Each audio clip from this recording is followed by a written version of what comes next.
to our nation's security. And it's not just in America that knows it's a crisis outside of the White House. Even the president of Mexico. He said that people coming to the border see Biden as the migrant president, the encouragement of making it happen. I couldn't agree more. That is why we must address this crisis at the border. It is spiraling out of control and is entirely caused by the actions of this administration.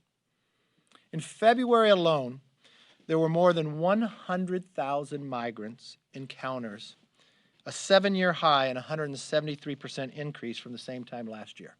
Let's put that in perspective. In 1 month, 100,000. Those are the ones we encountered, not the ones that got through that people did not see. What does that equate to? Joe Biden's hometown is Scranton, Pennsylvania. 100,000 is a higher population than Scranton in 1 month. Health and Human Services reported they are taking in 321 children a day, up from the weekly average of 203 just a few weeks ago.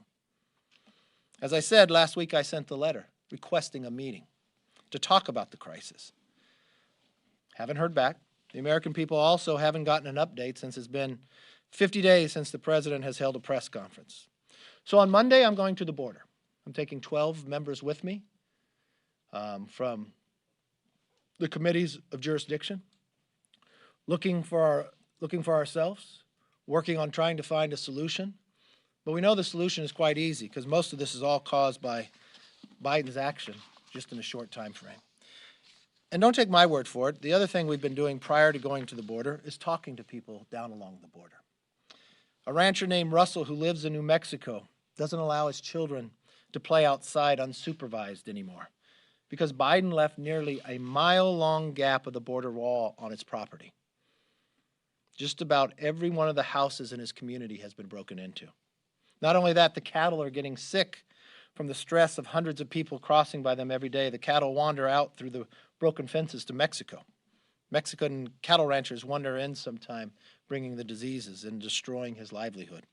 We spoke to the mayor of Uvalde, Mayor Don McLaughlin, who said the facilities down there are so packed, Border Patrol is left to just release migrants into the middle of the town. There's a car chase now just about every single day.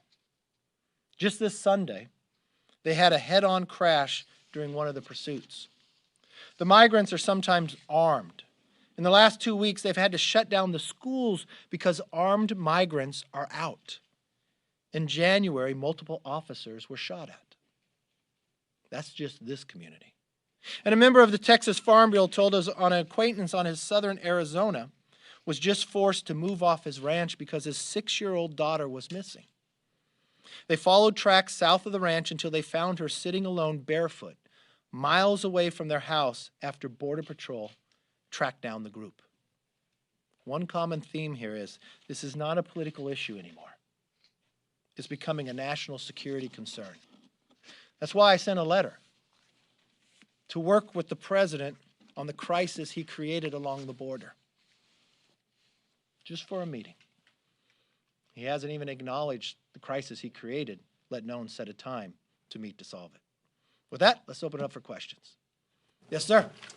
I wonder if House Republican leadership anticipated Marjorie Taylor Greene's motion to adjourn yesterday, and if you have any thoughts on a statement she put out after 40 Republicans voted against it, slamming them as the 40 white flags of the Surrender Caucus and accusing them of working with Democrats to destroy America.